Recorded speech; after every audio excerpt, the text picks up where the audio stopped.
इस वक्त ये जो हुकूमत मुखालिफ तहरीक चलाने की कोशिश है, ग्रैंड अपोजिशन अलायंस बनाने की कोशिश है, इसके क़याम का मकसद आपको क्या समझ में आता है? वो जो कि बताते हैं अक्सर प्रेस कॉन्फ्रेंसेस में, फ्रेश इलेक्शंस, हुकूमत का घर जाना, खान साहब की रिहाई, या फिर कुछ और? एक तो ये इत्तेहाद अभी बना नहीं है, जी। लेकिन जो इस इत्तेहाद को मुमकिना तौर पर बना सकते हैं, हम्म। में से हर एक के जहन में इस इत्तेहाद और तहरीक का मकसद मुख्तलिफ है। ठीक है। पर आप पीटीआई के अलावा जो बाकी जमातें हैं, जो मुमकिना छोटी बड़ी जमातें, JUI, अचकजई साहब, और शायद खाकान अब्बासी की हम्म। पाकिस्तान अवाम पार्टी, हम्म। ये वो रिवायती पार्लिमानी सियासत करने वाली जमातें हैं जो चाहती हैं कि पार्लिमान के अंदर जिन जिन की नुमाइंदगी है हम्म। और पार्लियामेंट के बाहर जो मुरवजा पुरअमन जो सियासी तरीके हैं, उनके साथ इश्यूज पे वो हिमायत और मुखालफत करें, और इश्यूज पर खुद हुकूमत के साथ भी जहां तक ताउन हो सकता है करें। ठीक है। जहां तक पीटीआई की बात है, तो पीटीआई के अंदर बहुत सारी पीटीआई हैं। हम्म। एक पीटीआई वो है जो कि खान साहब की है। बिल्कुल। वो हर सूरत में चाहते हैं कि मुल्क के अंदर इतना इंतशार, दंगा फसाद और अनारकी हो, जिसके नतीजे में उनके जहन में जो इनकलाब है वो आ जाए। हम्म। तो ये वो तमाम लोग हैं जिनके ख्वाब मुख्तलिफ हैं। हम्म। इसलिए ईद या बगैर ईद के ठीक है। अगर किसी किस्म का कोई इत्तेहाद बनता है, तो उसका चलना बहुत मुश्किल है, क्योंकि उसके जो लोग हैं उनके ख्वाब मुख्तलिफ हैं। हम्म। वो कतई तौर पर इस तरह की 9 मई और 26 नवंबर जैसी वारदातों वाली सियासत जो है उसमें यकीन नहीं रखते। हम्म। इसलिए मेरे ख्याल में ठीक। इस इत्तेहाद का बनना और चलना मुश्किल मुझे है। नामुमकिन। बिल्कुल सही है, लेकिन इस पे अगर मौलाना साहब, जो कि ऑब्वियसली अभी तो मुल्क से बाहर हैं, लेकिन अगर कल को वो ही अलग से तहरीक, जैसे बार बार कामरान मुर्तज़ा साहब भी कह रहे हैं, JUI के बहुत सारे लोग भी कहते हैं कि खान साहब के साथ तो सड़कों पे आना बहुत मुश्किल है, हम नहीं निकलेंगे, बट अगर खुद से वो डिसाइड करते हैं मौलाना साहब के जी सड़कों पर आना है, तो पाकिस्तान तहरीक इंसाफ का एहतजाज तो नहीं, लेकिन JUIF का एहतजाज कितना बड़ा चैलेंज इस हुकूमत के लिए बन पाएगा? देखिए, जो इत्तेहाद हैं और तंजीमें हैं और जमातें हैं, वो कितनी ताकतवर क्यों ना हो हम्म। और कितनी मुनज़्ज़म क्यों ना हो, हम्म। जब तक सियासी और मुआशी हालात उसके लिए मवाजन और मददगार नहीं होते, हम्म। तो वो किसी किस्म की तहरीक नहीं चला सकते। ठीक। इस वक्त इनकी बदकिस्मत ये है कि खारजा उमूर के हवाले से, मईशत के हवाले से, गवर्नेंस के हवाले से जो मौजूदा हुक्मरान इत्तेहाद है, और वो किसी किस्म की मुश्किल में नहीं है। हम्म। अगर आप मईशत पे नजर डालें, तमाम मुआशी इशारे इनके हक में जा रहे हैं। ठीक। किसी किस्म की सफारती तन्हाई का शिकार ये हुकूमत नहीं है। हम्म।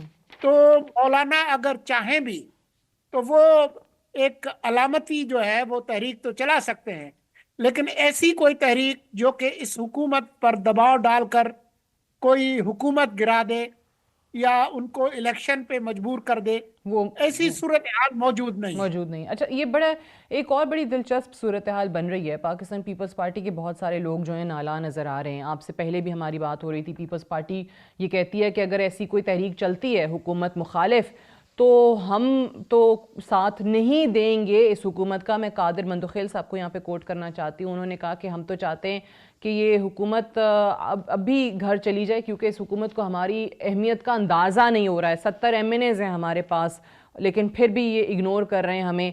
काबीना का हिस्सा भी हम इसीलिए नहीं बनते हैं क्योंकि इनके बड़े गलत फैसले हैं।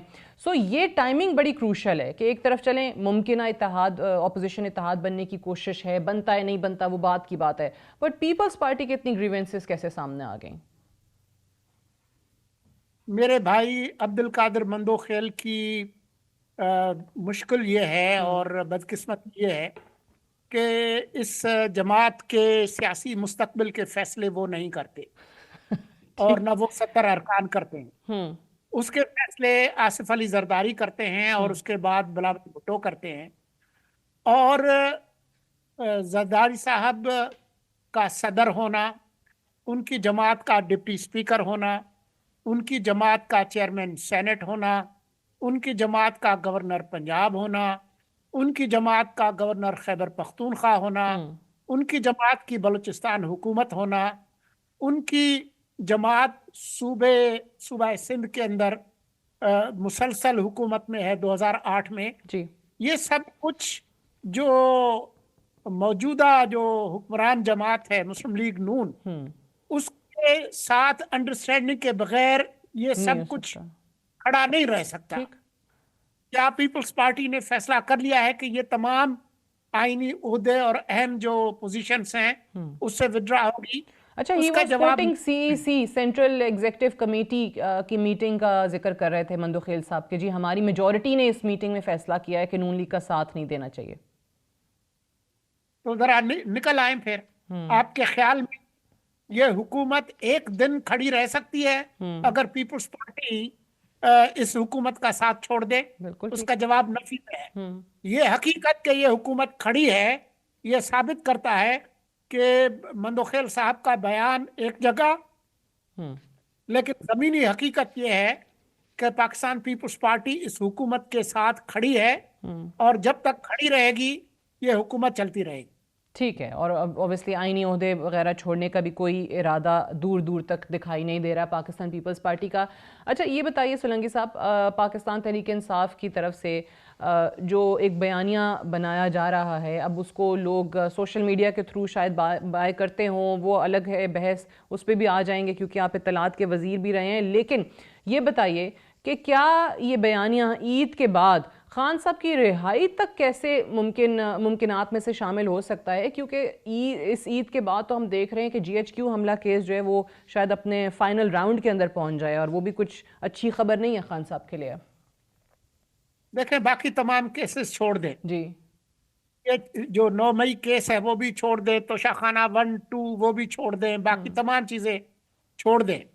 लेकिन एक केस में तो उनको 1400 साल सजा हो चुकी है, और जो अदलिया के निज़ाम के अंदर तब्दीली आई हैं उसमें इसका कोई इम्कान मुझे नज़र नहीं आता कि जब तक वो अपने रवैये में तब्दीली ना लाएं तब तक जो है वो किसी किस्म की उनकी आज़ादी का कोई इम्कान पैदा हो सकता है।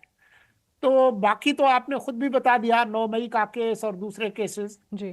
तो ये बात पीटीआई को खुद भी पता है, खान साहब और उनकी अहलिया सख्त गुस्से में है, लेकिन गुस्से में उनके पास कुछ है नहीं।